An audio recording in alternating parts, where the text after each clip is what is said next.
All right, well, let's keep this debate night conversation going. Basil Smikle's here with me now. And Basil, Biden's going to be on the stage tonight with Warren, who won a college debate scholarship. Speaking at these kinds of events is her thing. We know he's had some issues with some of the debates, with some gaffes. How do you think that's going to play out tonight when the two of them are right there together?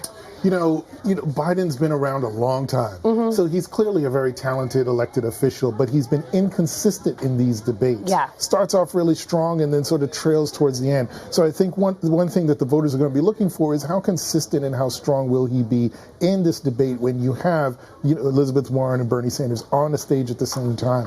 What's interesting about Elizabeth Warren in this context is that she, in the last debate, it was us against them, Warren and Sanders against the world, and progressives against everybody else. I wonder if they take that tack this time, or does she see this as an opportunity to separate herself a little bit from Bernie Sanders to move closer to Joe Biden? Yeah, that's a big question that we've been asking, because they sort of have formed this united front. Is tonight the night where we see Warren say, Bernie, I'm leaving you, friend. Right, this is over. Right. Like, I'm done. It was fun. I got to go. Have a good one. That's exactly right. And she probably has the best opportunity of that sort of top tier to actually, at this juncture, to grow her base of support. And another sort of big question that looms over all of this is part of Biden's rationale for running is that he's the best to put together, reconstitute the Obama coalition. The question is that something that Elizabeth Warren can try to do, or does she feel that on the strength of her progressive movement that she can do it without necessarily trying to constitute what took place back in 2008? Does Biden really have to bring his A game tonight? Because we've seen him get a pass a lot of times when he's not quite 100%, or if he says something that isn't quite right. With these two there, does he really just have to bring it? Or do you think America's still in this stage where we just keep saying, oh, Joe? Well, yes. And no, okay. Yes. No, I think yes, there is a lot of the Joe. If you look at sort of where the polling is, his poll numbers stay fairly solid. They're pretty stable, no matter what he's done. So I think the substance of his gaffes and of his inconsistencies are not as problematic. The cumulative effect of it could be, but we won't know that for some time. If you like Joe Biden, I don't think he's given you a reason to leave him just yet. But I still think for the overall narrative and for any concerns about where people are on the fence, he does need to start to show signs of strength, because what's going to happen is that for anybody that's on the fence, when you look at Elizabeth Warren or any other campaign, because they're so tightly run, it's going to start to look a lot more attractive, and then the support's going to start to waver. So let's talk about some of these other candidates who are maybe high profile but not so high polling. Pete Buttigieg, a Beto O'Rourke, a Cory Booker. These are people that people are familiar with, that they know, but they just haven't cracked through. If you were advising one of them tonight, what would you say? Hey, here's what you've got to do to make your mark or to do something, because you're running out of time. Find a great opening to have that viral moment, but be aware that you may not actually get it. And relative to the dynamics between Biden and Bernie and Elizabeth Warren, it may not come, and that's actually okay. It is behind the scenes, yes, because behind the scenes, all you need to really do is continue to raise money, stay viable. The key is now to just kind of outlast everybody else. Make it to Iowa. I honestly think at the end of the day, we may only see 5 or 7 candidates actually get to Iowa, but the key is to stay on that debate stage. Even if you can't do it through a viral moment, find a way to make your point heard, continue to raise money off of whatever points you are going to make, in the same way that Kamala Harris did off of her busing comment. She was kind of ready with a picture right afterwards, and that became sort of viral, and she was able to capitalize off of that. Have one of those moments that even if we're not actually talking about the next day, you can talk about the next day. Make us talk about it the next day, right? Okay. You as a candidate can go ahead and talk about that, but continue to stay viable. Keep on that stage. That's what's most important for them. All right, someone who we're wondering what their moment is going to be tonight, Andrew Yang. He's been talking about like a surprise, a secret that he's pulling. Everyone's wondering, like, what are you going to do tonight? What do you think we can expect from Andrew Yang tonight? And can it play with voters? Is he crowd surfing? What is he doing exactly? I'm not sure. But I will tell you, people really love him. Yeah. And, the fact that he's been able to raise money, he's talking about this sort of universal income, which is sort of new and out of the box. There are a lot of folks that are quite receptive to it.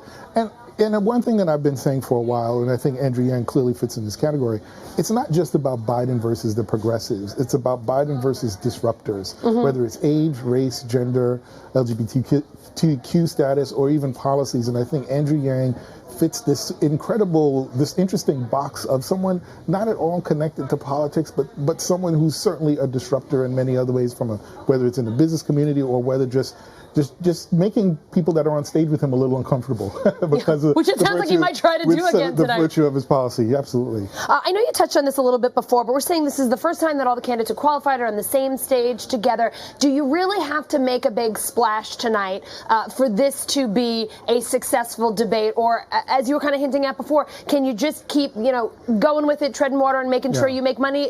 Are those particular splash moments really going to be essential? Well, just one point of reference, this debate's taking place at an HBCU.